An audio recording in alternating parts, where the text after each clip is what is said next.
मतलब मैं लिखता हूँ proper.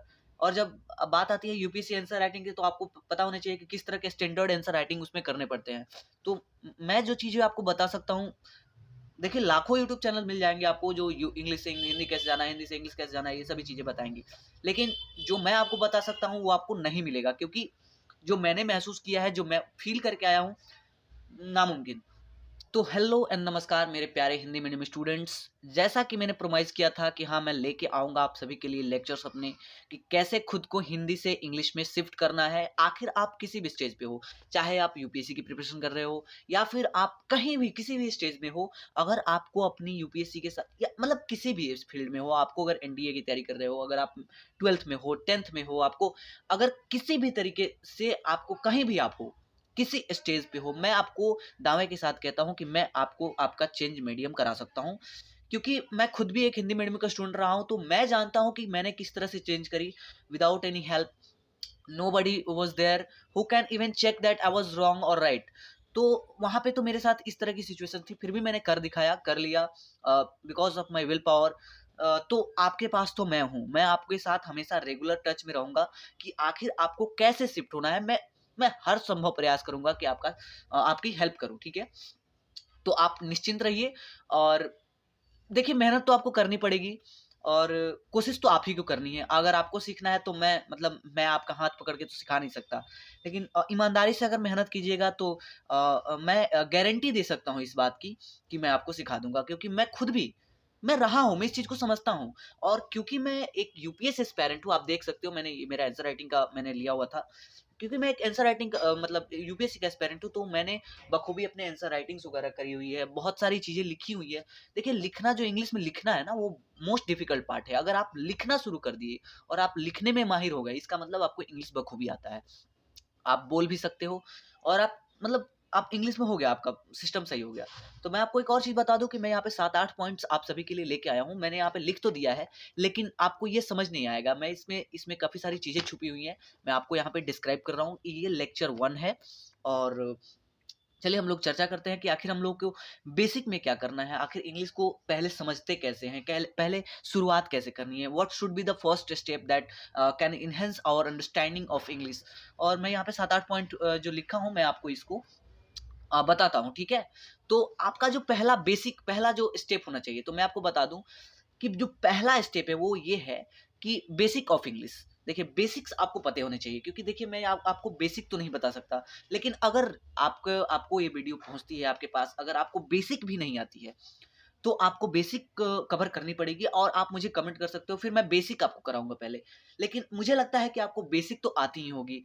I, me, they, are, I am, ये सभी जो चीजें हैं, गो, कम, ये सभी कुछ ऐसी वो बट, ऑफ, ये सभी कुछ वोकैबुलरीज हैं, कुछ प्रीपोजिशंस हैं, जो मुझे लगता है कि आपको आनी चाहिए और आप इससे फेमिलियर होने चाहिए। अगर आप फेमिलियर हैं तो फिर कोई दिक्कत नहीं है, आप अब सीखने के लिए तैयार हो फर्दर स्टेप के लिए। तो बेसिक ऑफ इंग्लिश जो है आपको आनी चाहिए, पहला बात। दूसरी जो पॉइंट है वो हमारी ये है कि टेंस शुड बी कवर्ड। देखिए, टेंस तो आपको कवर होना ही चाहिए, क्योंकि इंग्लिश का मोस्ट इंपोर्टेंट फंडा यही है कि आपको टेंस आना चाहिए। क्योंकि आप दे के साथ हैड कब लगाओगे, दे के साथ हैव कब लगाओगे, दे के साथ डिड कब लगाओगे, दे के साथ डू कब लगाओगे, ये सब कब लगाओगे, आपको टेंस से ही पता चलेगा। और देखिए, आपका अगर आपका टेंस कवर नहीं है, तो आप ये चीज मान के चलो कि आप इंग्लिश तो लिख नहीं सकते हो। हाँ, सुन सुना के बोल सकते जरूर हो सकता है कि आप समझ भी लो, लिख नहीं सकते हो। और आप जब जब यहाँ पे मैं आपको बता दूं कि एक यहाँ पे देखिए, तीसरा या चौथा पॉइंट होगा कि यहाँ पे देखिए, अब मैं बता दूं आपको, चौथा पॉइंट मैंने यहाँ पे दिया है। हाँ, थर्ड पॉइंट है, create sentences in your own mind. तो यहाँ पे आपको काफी प्रॉब्लम हुई, जब आप अपने माइंड में वो करोगे, तो आप ऐसे करोगे अगर आपको टेंस नहीं पता है तो। I go I go house, we come from here, they come from there, like this. तो आप इस तरह की सेंटेंसेस को क्रिएट करोगे, तो ये कहीं ना कहीं मतलब सबसे मतलब सबसे खराब तरीका है इंग्लिश सीखने का। तो आपको कहीं ना कहीं आपको पहला तो टेंस कवर होना चाहिए। और आपको टेंशन लेने की कोई बात नहीं है, टेंस जो है ऑलरेडी मैंने अपने यूट्यूब पे पूरा का पूरा कवर कर रखा है और ज़्यादा वीडियो बड़ी-बड़ी भी नहीं है, 8-10 मिनट या फिर 4-5 मिनट की वीडियोज़ होंगी, सारी की सारी वीडियोज़ मैंने ऑलरेडी 33-34 लेक्चर्स हैं, उसको आप मतलब लेक्चर नहीं है, वॉल्यूम्स है, उसको आप देख के अपना टेंस कवर कर सकते हो, तो आप यूट्यूब पे एक बार विज़िट करना। दूसरी चीज़ है कि basic vocabs like I, we, they and there, adjacent verbs, देखिए ये मोस्ट इंपोर्टेंट थिंग है, जो मैंने आपको ऑलरेडी बताया। जैसे कि वी क्या है, वी मतलब क्या होता है, आई मतलब क्या होता है। देखिए इंग्लिश, संस्कृत, हिंदी कोई भी भाषा है उसका एक बेसिक होता है। जैसे संस्कृत आप सीखिएगा तो उसमें होता है अहम, अवाम, वयम, इस तरह की चीज़ें होती हैं। उसमें होता है मतलब शुरुआत से होता है कि ती, त, अंति, सी, थ, आमी, अवा, इस तरह की चीज़ें होती हैं। इस तरह की मतलब वोकैब के साथ जुड़ने वाली चीज़ें होती हैं। होता है जैसे आपको मतलब त्वम, जुयाम, जुयम, अहम, अवाम, वयम ये करके होता है, ठीक है? स, तौ, ते ऐसे होता है। तो कहीं न कहीं उसके भी अपने बेसिक रूल्स हैं। हिंदी में भी आप आ जाओ तो हम कहाँ जा रहे हैं, है लगता है। तुम कहाँ जा रहे थे लगता है, ठीक है? तो इस तरह की चीज़ें हैं। तो वैसे ही इंग्लिश में भी आई के साथ एम लगता है, वी के साथ आर लगता है, दे के साथ आर लगता है, ठीक है? आपको वैसे ही यू के साथ आर लगता है, ठीक है? ही के साथ इज़ लगता है, सी के साथ इज़ लगता है। तो अगर आप बेसिक वर्ब्स जानते हो, वोकैब्स जानते हो, आई, वी, दे और इनके एडजेसेंट वर्ब्स को आप समझ पा रहे हो, तो आप कहीं न कहीं आपको काफ़ी हेल्प मिलेगी जब आप सेंटेंस क्रिएट करोगे। ये third point most important point है। मैं आपको यहाँ पे लिख देता हूँ। The most important point by which I had learned English in my earlier way time, I was creating all the sentences in my own mind। बता सकता हूँ, देखिए लाखों यूट्यूब चैनल मिल जाएंगे आपको जो इंग्लिश से हिंदी कैसे जाना है, हिंदी से इंग्लिश कैसे जाना है, ये सभी चीज़ें बताएंगी। लेकिन जो मैं आपको बता सकता हूँ वो आपको नहीं मिलेगा, क्योंकि जो मैंने महसूस किया है, जो मैं फील करके आया हूँ, नामुमकिन। और यूपीएससी आंसर राइटिंग में जिस तरह के स्टैंडर्ड चीज़ों का यूज़ होता है, आप समझ रहे हो कि मेरा लेवल अभी क्या होगा इंग्लिश में, ठीक है? क्योंकि मैं प्रॉपर आंसर राइटिंग करता हूँ। मैं आपको एक सेकंड दिखाई देता हूँ।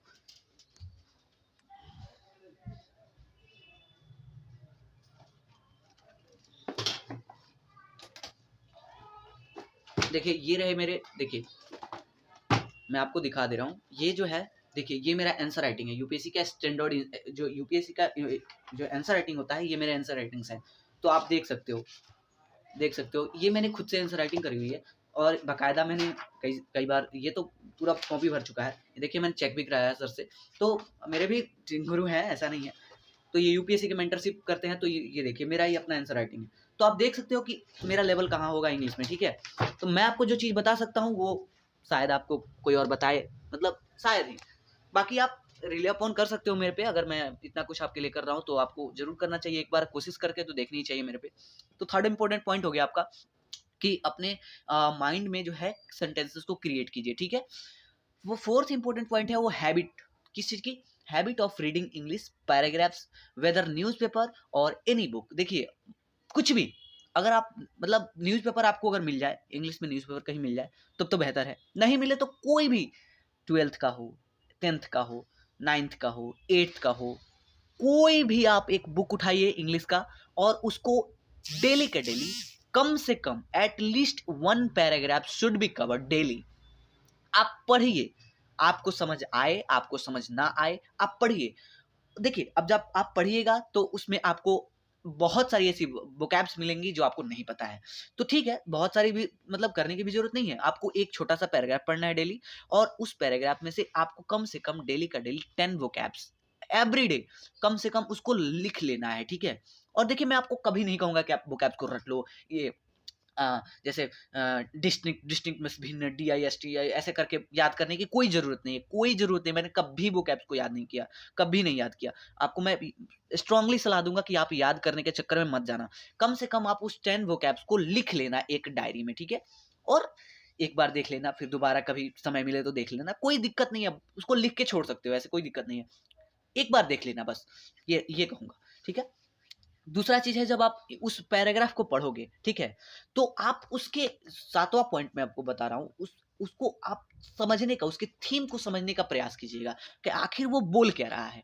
उसको उस पैराग्राफ का मतलब क्या निकल सकता है? आपको जितना भी नॉलेज है, जो भी आप नॉलेज रखे हो, उस नॉलेज से आप वो कोशिश कीजिएगा समझने का कि उस सेंटेंस का, उसमें उस पैराग्राफ का टोटल थीम क्या था? आखिर वो पैराग्राफ कहना क्या चाहता है? बाकी तो मैं आपको यहाँ पे अभी इस वीडियो के बाद आप द हिंदू का पीडीएफ निकालूंगा और उसमें आपको एक पैराग्राफ डेली का डेली कराऊंगा ही, अभी कराऊंगा। तो आप निश्चिंत रहिए, बाकी अपने से भी पढ़िएगा आप, ठीक है? रूम पे मिले या फिर जब भी कहीं भी मिले, आप एक पैराग्राफ करके आप जरूर पढ़िएगा, ठीक है? और देखिए जो 6 पॉइंट है, जो कि the most important part, we can not miss out it, like this is the only way by which we can learn English, like it is the it is such important part that we cannot miss even in our dream as well। हम अपने सपने में भी नहीं इसको छोड़ने का सोच नहीं सकते, ठीक है? तो ये ऐसा पार्ट है, writing English when I will give the topic. देखिए जब मैं अभी अभी आपको यहाँ पे ये पॉइंट बता दिया, समझा दिया, अब मैं आपको पैराग्राफ दूंगा और उस पैराग्राफ को समझाऊंगा टोटली, ठीक है? उसमें 10 से 20 वोकैबुलरी मैं कराऊंगा अभी को, आप देख लीजिएगा, उसको लिख लीजिएगा डायरी में, ठीक है? मैं अभी कराऊंगा आपको इसी वीडियो में, और उसको समझाऊंगा। उसको समझाने के बाद मैं आपको उस पर एक क्वेश्चन दूंगा। उस क्वेश्चन को आपको कुछ भी आए, आपको 2 आए, आपको 2 लाइन लिखने के लिए आए, आपको समझ में ना आए कि मैं क्या लिखूं, गलत लिखो सही लिखो, 2 लाइन लिखने के लिए आए, आप 2 लाइन ही लिखना, लेकिन आपको उसको लिखना है। मैं आपको वो टॉपिक दूंगा, उस टॉपिक पे जो मैं समझाया हूं, आप अपने वर्ड में, आपको गलत आए सही आए, जो भी आए, आपको लिखना है, ठीक है?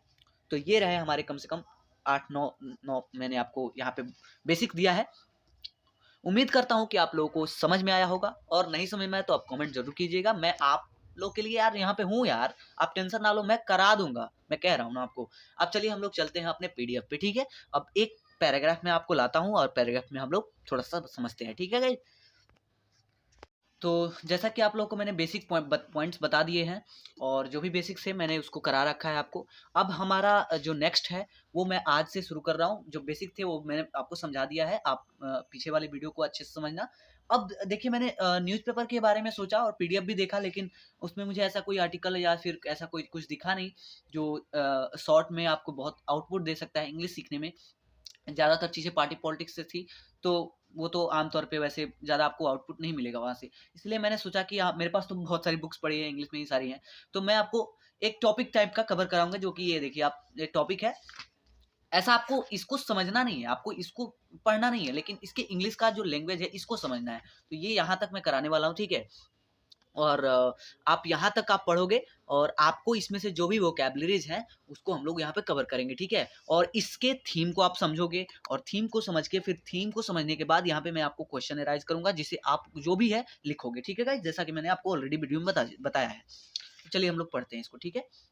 ज़्यादा जल्दी नहीं करेंगे हम लोग, धीरे धीरे ही इसको कवर करेंगे। देखिए कह रहा है, an abundance of historical material is available for studying India from the mid 18th century to the mid 20th century। अब देखिए यहाँ पे सबसे जो इम्पोर्टेंट यहाँ पे वोकैब मेरे हिसाब से लगा, जो आप सभी को पता होना चाहिए। देखिए हिस्टोरिकल आपको पता है, मटेरियल्स क्या होते हैं वो पता है, अवेलेबल। अवेलेबल का मतलब अगर किसी को नहीं पता है तो मैं आपको वो आप कर लो। अवेलेबल मतलब होता है उपलब्ध होना, ठीक है? स्टडिंग पढ़ना होता है। India from the mid 18th century, century में 100 को बोलते हैं, to the mid 20th century. ये अब अबाउंडेंस का आपको मतलब यहाँ पे पता होना चाहिए। अबाउंडेंस मतलब होता है पर्याप्त। अबाउंडेंस मतलब प्राचुर, प्राचुर बोलते हैं उसको, प्राचुर मात्रा। मतलब नहीं होता है कि अबाउंडेंस में है कोई चीज, हाँ ये अबाउंडेंस में है, मतलब प्राचुर मात्रा में है, बहुत बढ़िया है, ये होता है, ठीक है? अब देखिए कह रहा है, इन constructing the history of modern India. अब देखिए कंस्ट्रक्शन का मतलब आपको पता है, घर का कंस्ट्रक्शन होता है, वो कंस्ट्रक्शन मतलब रचना करना, ठीक है? इसका हिंदी में मतलब होता है रचना करना। The history of modern India, priority. अब इसका मतलब आपको नहीं पता होगा, तो प्रायोरिटी ये मोस्ट इंपोर्टेंट पार्ट है। मैं आपको बता रहा हूँ, आपको यही निकालना है। Constructing the history of modern India, priority needs to be historical records. अब प्रायोरिटी का मतलब होता है सबसे ऊपर, प्रायर मतलब सबसे ऊपर, प्रायोरिटी देना। आप किसको प्रायोरिटी दे रहे हो? सबसे ऊपर, ठीक है? प्रायोरिटी देना मतलब महत्व देना कह सकते हो, ठीक है? To be given the archives. अब अचिव्स क्या होते हैं? देखिए इसको बोलते हैं अभिलेखागार, इसको हिंदी में बोलते हैं अभिलेखागार। देखिए मैं आपको बता दूं कि मैंने 4 साल पहले इसको पढ़ा है, इसको लिखा था अपनी डायरी में। मुझे आज तक याद है कि इसका मतलब होता है अचिव्स, अभिलेखागार। क्यों? क्योंकि मैंने कभी याद नहीं किया, मैंने हमेशा देखा है, इस वर्ड को मैंने अपने आंसर राइटिंग में यूज किया है, इसलिए मुझे याद है।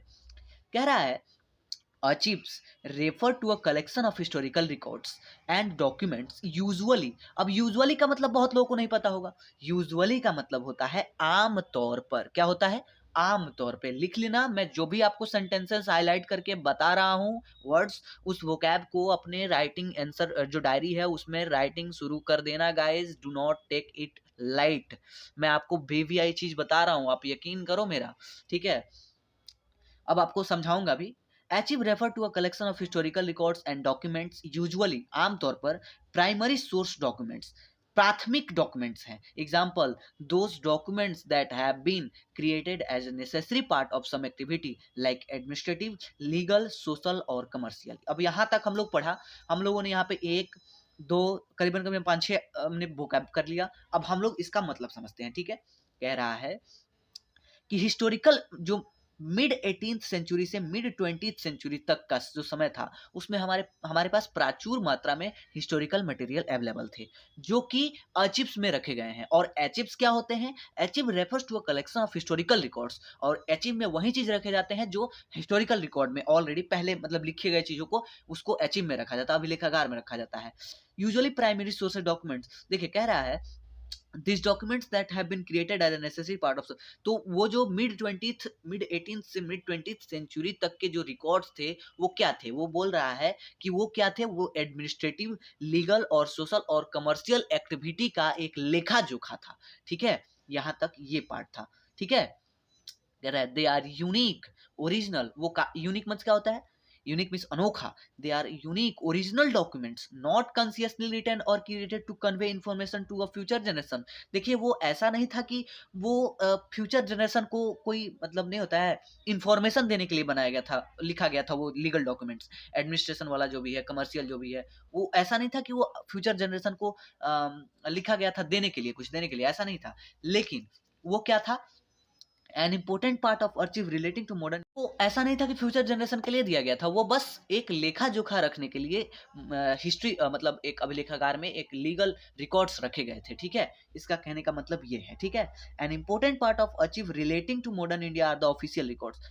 जो सबसे इंपॉर्टेंट, मैं इसको इसलिए बता रहा हूँ क्योंकि आपको मैं क्वेश्चन दूंगा इसलिए समझा रहा हूँ, वरना मैं समझाता नहीं. सो ठीक है, कह रहा है an important part of archive relating to modern India are the official records. जो एक इम्पोर्टेंट अचीव का जो एक इम्पोर्टेंट पार्ट है वो ये था कि जो मॉडर्न इंडिया में जो अंग्रेजों ब्रिटिशर्स द्वारा जो ऑफिशियल रिकॉर्ड्स होते थे वो एक काफी इंपॉर्टेंट पार्ट हुआ करता, मतलब अभी अचीव में रखे गए हैं. The papers of government agencies at various level. और जो गवर्नमेंट एजेंसीज में पेपर्स वर्क होते थे, जो आज के टाइम पे हम लोगों की सरकार जो कामें करती है ना, वैसे ही काम उस टाइम भी किया जाता था. ठीक है गाइस, अब कह रहा है, अरे मैंने तो आपको यहाँ पे वोकैब्स को बताना ही भूल गया. लेकिन ठीक है, यहाँ पे ऐसा कोई वोकैब इंपॉर्टेंट नहीं है गाइस. ठीक है, यहाँ पे ऐसा कोई वोकैब इंपॉर्टेंट नहीं है, मैं समझाने के चक्कर में वोकैब भूल गया, कोई बात नहीं है. यहाँ देखिए, the records of east India company provide a detailed account of trading conditions during the period of 1600 to 1857. East India company का जो डिटेल अकाउंट का जो कमर्शियल एक्टिविटी थी उसका अकाउंट जो है, जो मतलब 1600 जब उन लोगों ने 1600 में उसका एस्टेब्लिशमेंट हुआ ईस्ट इंडिया कंपनी का, तो 1600 से 1857 तक जो भी रिकॉर्ड्स थी वो ईस्ट इंडिया कंपनी ने डिटेल्ड वे में अपने कमर्शियल रिकॉर्ड्स को रखा हुआ था. ठीक है, तो इसमें आपको कौन सा वोकैब इंपॉर्टेंट हो जाता है? यहाँ पे वोकैब वैसा कोई वोकैब दिख नहीं रहा है वैसे तो. हाँ, डिटेल मिस होता है. देखिए अगर किसी को पता नहीं तो डिटेल मिस होता है, एकदम डिटेल विवरण मतलब विवृत मतलब पूरा डिटेल्ड में, पूरा मतलब गहन कह सकते हो. ठीक है, when the British crown took over the administration. तो देखिए आपको सबको पता है, हिस्ट्री में ये चीज़ें सबको लगभग पता होनी चाहिए कि 1857 के बाद ब्रिटिश ऑफिशियल्स मतलब ईस्ट इंडिया कंपनी से अधिकार छीन लिए गए. और आपको पता है कि ब्रिटिश क्राउन ने डायरेक्ट कंट्रोल लिया था हमारे इंडिया का. ठीक है, कह रहा है when the British crown took over the administration, जब ब्रिटिश क्राउन ने एडमिनिस्ट्रेशन को लिया, it also kept a large variety and volume of official record. तब भी ऑफिशियल रिकॉर्ड्स थे, मतलब तब भी ऑफिशियल रिकॉर्ड्स काफी सारी चीजें हुई होंगी, है कि नहीं है? कह रहा है these records help historians to trace every important development stage by stage and follow the process of decision making and the psychology of the policy makers. तो ये जो डॉक्यूमेंट्स हैं वो हिस्टोरियंस को हेल्प करते हैं. किस चीज में हेल्प करते हैं? जो कि हम मतलब वो इस चीज़ में हेल्प करते हैं कि जो मॉडर्न इंडिया में कॉलोनियल पीरियड में जो भी डेवलपमेंट हुए, जो भी साइकोलॉजिकल जो भी माइंडसेट थी, जो कॉलोनियल रूलर्स की जो माइंडसेट थी, पॉलिसीज़ को लेके, हमारे इंडिया को लेके, उसको ट्रेस करने में काफ़ी हेल्प मिलती है, ये बता रहा है ये। तो एज़ सच यहाँ पे कोई ऐसा मतलब वोकैब मुझे नहीं दिखा जो मुझे बताना चाहिए। तो 5-7 वोकैब्स आपको दे चुका हूँ मैं ऑलरेडी। तो यहाँ पे कोई वोकैब ऐसा है क्या जो आपको नहीं समझ में? ट्रेस मिस होता है, आपको सबको पता है, कॉल ट्रेस करना, ये ट्रेस होता है, वो वाला trace.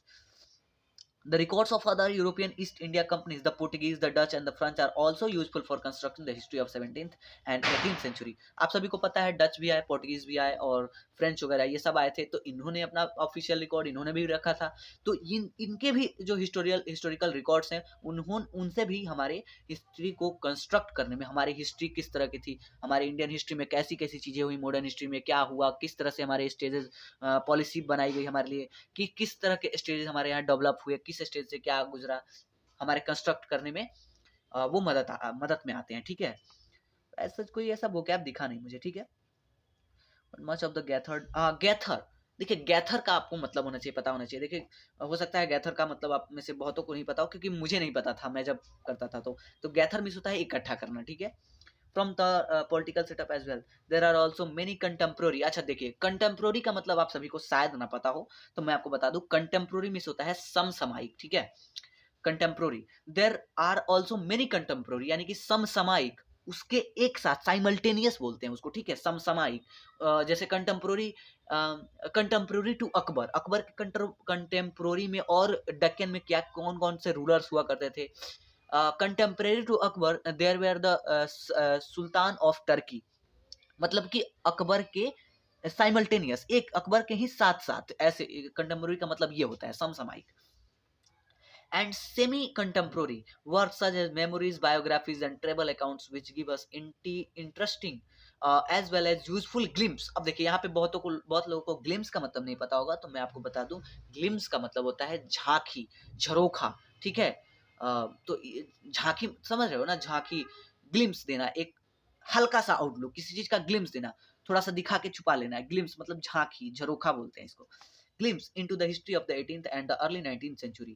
Newspapers and journals made their appearance in the later part of 18th century, and they provide very valuable information on almost all the aspects of Indian society.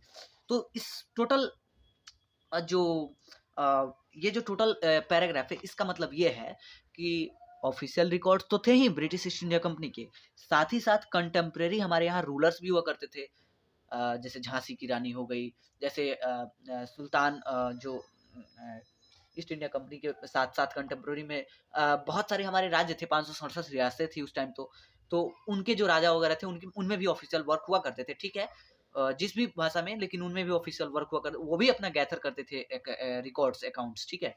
तो उनसे भी हमारे हिस्टोरियंस को काफ़ी हेल्प मिलती है कि हम अपने मॉडर्न हिस्ट्री को उनके हर एस्पेक्ट को ट्रेस करें, और स्टेज बाय स्टेज जो भी डेवलपमेंट हुआ उसको कैटेगराइज करके हम अपने हिस्ट्री को कंस्ट्रक्ट करें, उसकी एक हर भाग में पार्ट वाइज करके उसका संरचना करें, ठीक है। तो इस टोटल पैराग्राफ का यही मतलब था गाइस, ठीक है।